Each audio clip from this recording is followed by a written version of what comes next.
क्या आपने कभी सोचा है कि हम भगवान को इतना मानते हैं, पूजा करते हैं, नाम लेते हैं, लेकिन असल में भगवान है कौन और हमें क्यों महसूस नहीं होते, जबकि हम हर दिन उन्हें ढूंढते रहते हैं। अगर यह सवाल आपके दिल में भी कभी आया है, तो आज हम उसी जवाब की शुरुआत करने जा रहे हैं, क्योंकि गीता का अध्याय 7 सिर्फ एक चैप्टर नहीं है, यह एक दरवाजा है जहां से इंसान सच में भगवान को समझना शुरू करता है।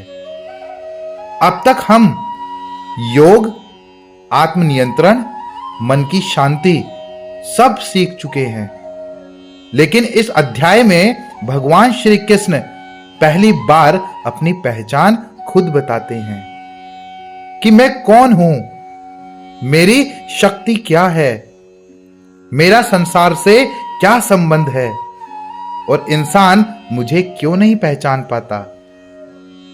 इमेजिन करो कि एक टीचर खुद बोर्ड पर लिखकर बता दे कि मैं कौन हूं और क्या करता हूं। बस वही चीज यहां भी होती है। अध्याय 7 वो चैप्टर है जहां ज्ञान और विज्ञान दोनों का असली रहस्य खुलता है। अध्याय 6 में भगवान ने हमें बताया था कि मन पर जीत कैसे पाई जाती है, ध्यान कैसे किया जाता है और एक स्थिर बुद्धि वाला इंसान कैसा होता है। लेकिन ध्यान का लक्ष्य सिर्फ शांति नहीं है। ध्यान का असली लक्ष्य है अपने अंदर उस शक्ति को पहचानना जिसे हम भगवान कहते हैं। और अब अध्याय 7 वहीं से आगे बढ़ता है। जैसे किसी को स्विमिंग सिखाते सिखाते एक दिन कोच कह दे, अब तुम पानी को समझ सकते हो। बस उसी तरह कृष्ण कहते हैं, अब तुम मुझे समझने के लिए तैयार हो चुके हो। सच बोलें, हम भगवान को केवल जरूरत के समय याद करते हैं, जब प्रॉब्लम्स आती हैं, जब डर लगता है, जब हेल्प चाहिए होती है। लेकिन नॉर्मल दिनों में हम उन्हें महसूस भी नहीं करते। ये एक कड़वी सच्चाई है।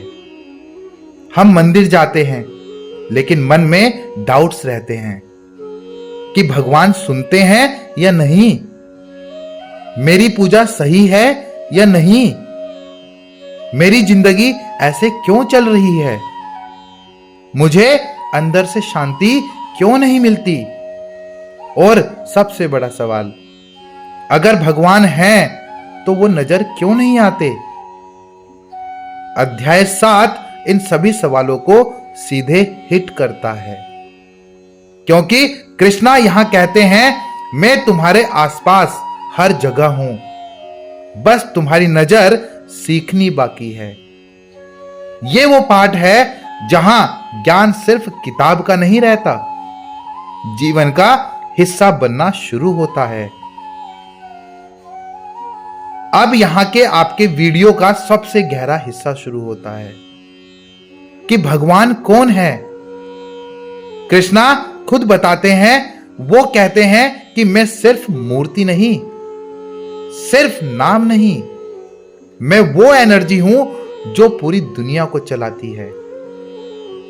हवा में भी मैं हूं, पानी की शांति में भी, सूरज की रोशनी में भी, आपके मन में उठने वाली ताकत में भी और उसी मन के कंफ्यूजन में भी।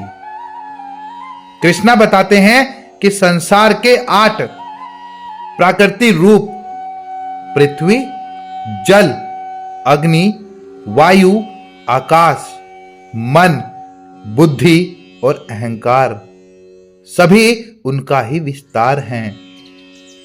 इसका मतलब आप चाहे भी तो भगवान को अपने जीवन से अलग नहीं कर सकते। हम भगवान को क्यों नहीं पहचान पाते? क्योंकि हम अपने ही मन में उलझे होते हैं, कंपैरिजन्स में, जेलेसी, इनसिक्योरिटी, डिजायर्स, एक्सपेक्टेशंस, इन पांचों की धुंध छाई रहती है। और जब तक धुंध है तो सामने खड़ा सूरज भी दिखाई नहीं देता। भगवान को रियल में कैसे महसूस करें? कृष्णा कहते हैं, जो इंसान मुझे जानकर, समझकर और अनुभव करके चलता है वो दुनिया का सबसे रेयर इंसान है। कैसे? जब आपका मन शांत हो, जब काम में सिंसियरिटी हो, जब आप छोटे छोटे मोमेंट्स के लिए ग्रेटफुल हों, जब आप दूसरों के लिए अच्छा सोचें, जब आप अपनी गलतियां मानकर आगे बढ़ें, तब आप भगवान को फील करने लगते हैं। क्योंकि जब कैरेक्टर बदलता है ना, तभी परसेप्शन बदलता है। यहां कृष्णा बताते हैं कि सिर्फ कहानियां सुनना ज्ञान है और उन्हें अनुभव करना विज्ञान है। और अध्याय 7 ये दोनों एक साथ देता है। तो अध्याय 7 सिर्फ भगवान की पहचान नहीं बताता, ये हमें अपनी पहचान भी दिखाता है। क्योंकि जब हम कृष्णा को समझना शुरू करते हैं, हम खुद को समझना शुरू करते हैं। आज का ये वीडियो एक इंट्रोडक्शन वीडियो है, लेकिन अगली वीडियो में हम हर श्लोक को जीवन से जोड़कर डीप और प्रैक्टिकल तरीके से समझेंगे। ये जर्नी बहुत खूबसूरत होने वाली है, तो इस जर्नी में आप भी जुड़ जाइए और चैनल को सब्सक्राइब कीजिए और कमेंट में लिखिएगा जय श्री कृष्णा, हर हर महादेव।